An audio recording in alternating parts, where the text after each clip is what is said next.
Hi, I'm your host Vasco Duarte. Welcome to the Scrum Master Toolbox podcast, where we share tips and tricks from Scrum Masters around the world. Every day, we bring you inspiring answers to important questions that all Scrum Masters face day after day.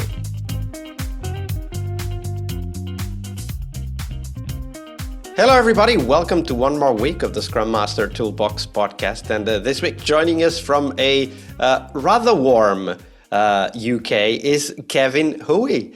Hey, Kevin. Welcome to the show. Hi, how are you? Very well. Thank you very much for asking. So Kevin is the lead Scrum Master at Domestic and General with more than a decade experience in project management before moving into Scrum Mastery. I know how that feels. Yeah. He now heads up a team of Scrum Masters while continuing to support his own squads. Kevin believes Scrum Masters need to focus on self-improvement to turbocharge their ability to better support teams and the wider business on the journey to effectiveness. So, Kevin, that was a short intro. Tell us a little bit more about yourself and how did you end up becoming a Scrum Master? Sure. So, I've worked for the same company, Domestic and General, for 22 years. So, quite a long time at the same place. But I've had 9 different jobs in that time I worked out, and started off as a call center agent, did lots of different things, and then became a project manager. Did that for about 7 years on and off. Learned all of the kind of project manager things that you do. And then about 4 years ago, my manager at the time was like, we're looking to convert a couple of project managers to Scrum Masters. It's basically the same role, is what he kind of told me at the time. So I was like, famous last words. So I was like, oh, okay, that sounds interesting. So I did a bit of research. I was like, well, it doesn't sound like it's the same role, but it sounds really interesting.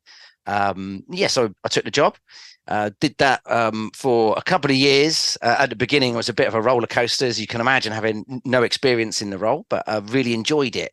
And then a couple of years ago, I became the lead Scrum Master. So still look after 2 teams, but I've got 7 Scrum Masters who I kind of lead and support and, help them on their journey to being better Scrum Masters. And that's a very important role to have, of course, because we all know that Scrum Masters will eventually be the leaders in the company. It's just a matter of time because we are networking all the time. We need to know everybody. We also need to know how to get everybody to work well together. And those are definitely the kind of skills you need in your leadership circles. But Kevin, of course, that is kind of how you got started. Eventually, you actually started doing that work for a longer time and maybe even facing some difficult moments. Today is Monday here on the podcast, so we explore one of those difficult moments because we have a lot to learn from all of those. We'll dive into the takeaways later, but Kevin, tell us first that story. How did it start? Where were you? What kind of team environment were you in? And how did it start to unfold? Yeah, sure. So I guess it was near the start of me being a Scrum Master. I had a team, quite a big team. There's about 12 people in the team. And they had this anti-pattern of splitting their work and they would end up doing a user story for back end in one sprint. Then they would do a user story for front end in the next sprint. And then the sprint after that was testing, and then the sprint after that was fixing the bugs. So whereas they thought they were doing 2-week sprints and getting value out of the door, it was actually taking them 8 weeks to actually see something that's actually tested and working. And then they would kind of like organizing their work as if each story was kind of a mini waterfall. Yeah, 100%. That's what they were doing. They'd give themselves story points for it, so they would think, wow, we're brilliant, we're getting through loads of work. And so it looked easy because I guess they weren't asking themselves the difficult questions. It's just easier to kind of break stuff up and doing it that way. That's actually a very interesting anti-pattern. Now, it sounds to me logical that this would happen closer to the beginning of your career as a Scrum Master because you have a lot of experience. So it has been a few years ago. I would be surprised if that were happening now, but it is quite a common misconception, I guess, that Scrum is just like smaller waterfalls, right? Like I've heard this many times from people say, isn't Scrum just like mini waterfalls? But how did you look at it at that time? You were also at the start of your career, right? So how did this start to smell a bit funny to you? What triggered that thought? Yes. So I guess what I've done is I've done lots of research and trying to understand how teams should function. And I guess the thing that really struck me is one of the benefits of Scrum is that in adaptation and inspection. So I realized the teams weren't looking at their work as often as that they should, and loads of work would just roll over into the next sprint, and there was no kind of right, let's get this done, what are we doing next, and getting that feedback from the stakeholders. So that's how I identified it early on, thinking this is probably an anti-pattern. How I approached it with the team was where it all went wrong. So not having much experience. How did you approach it then? Oh, I did everything wrong. I went to the team, told them they were doing everything wrong, told them they weren't following the Scrum guide, told them this wasn't agile, told them there were better ways to do it. And they had come from previously doing waterfall. So in their eyes, they were brilliant now. And they probably were compared to that. Yes, exactly. Yes. They thought they were fantastic. And I've come in an outsider and I put all their backs up. And so I didn't understand why they didn't want to change. I was like, oh, why don't they want to change? There's a better way of doing stuff. And, from speaking to some people in the team, I realized I hadn't told them why. I hadn't told them what was in it for them, what the benefit was of changing it. They were doing well, they thought. And so I kind of had to go back to the drawing board, really, go back to them and explain why they should do it. First of all, got an ally within the team as well. So the platform manager at the time, working with them, I was like, got them on side, explained to them individually how it could work, what the benefits were. And then so when I took it back to the team, there was someone else saying, yeah, okay, this sounds like something we might try.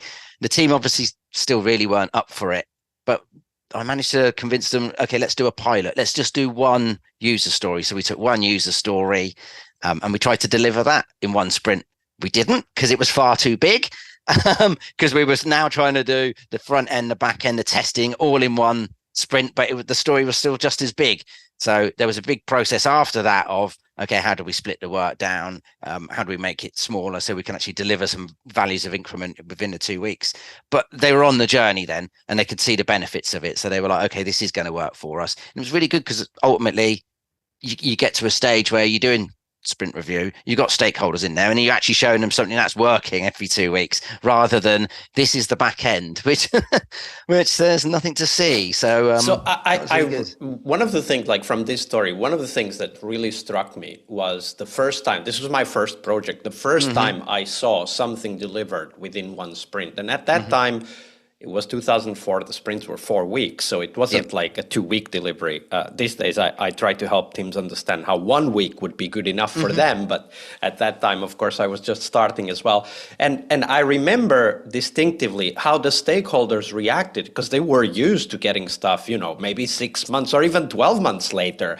And 4 weeks later, they got something they could play around with, and everybody was like, surprised and happy. And of course, with renewed enthusiasm helping the team through their Scrum transition. And I remember that feeling of, oh, wow, is this what we can do? Is that the same you saw in the team once they started delivering? Yes. And what was good is that we were actually at the time, it was the front end app that the call center agents were using. So they were used to getting no changes for like a year and having a backlog of 1,000 things that they wanted. And once it started to work, we were able to go back to them and the trainers every 2 weeks and show them a little thing that we've changed just to make their life that little bit easier.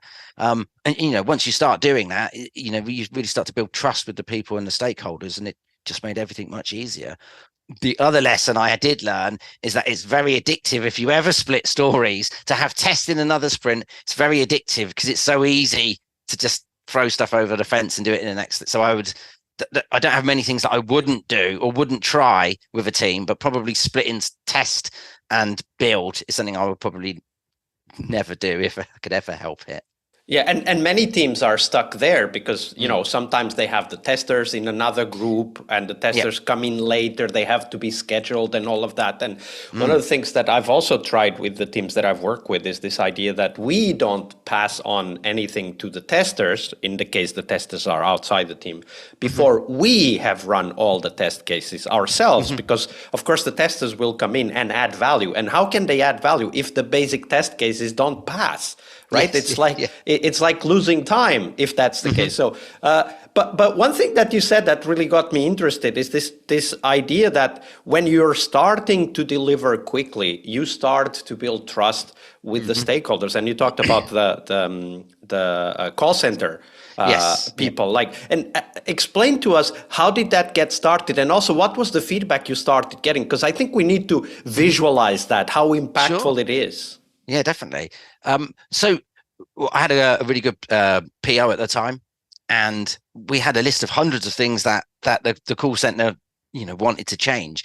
And by changing just one or two things and actually showing them in sprint review, we could understand how it was going to make their lives easier. And we were getting that feedback in the moment. So actually, when we did sprint review, we had some of the call center trainers, we had some of their kind of lead agents in the meeting, and they were able to go, oh, this is brilliant. We've wanted this for years. Oh, if only you'd do this thing next. And it was really good. Oh, now you've done that. What about this? And we were just getting that real-time feedback. And what was really good for the developers is it was for the first time they'd ever met any kind of customers, so to speak. And so for them, they felt like their work was valued and what they were doing was actually important. Whereas before, in the old days, they'd have a BRS, these are requirements, done, finish it, never see a customer, and that was their job done. So I think that was great for the team morale as well, I think, and that's how that really worked, and it became a kind of symbiosis.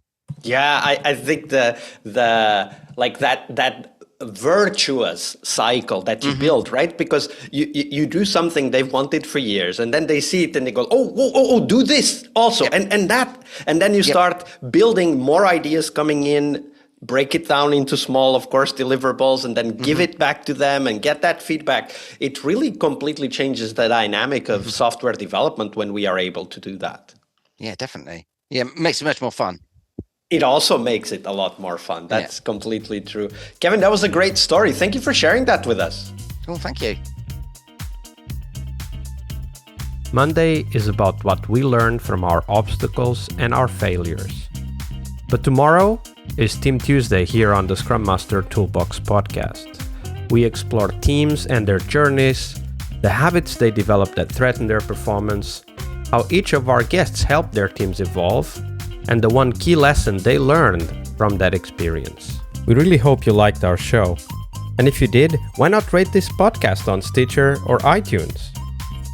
Share this podcast and let other Scrum Masters know about this valuable resource for their work. Remember that sharing is caring.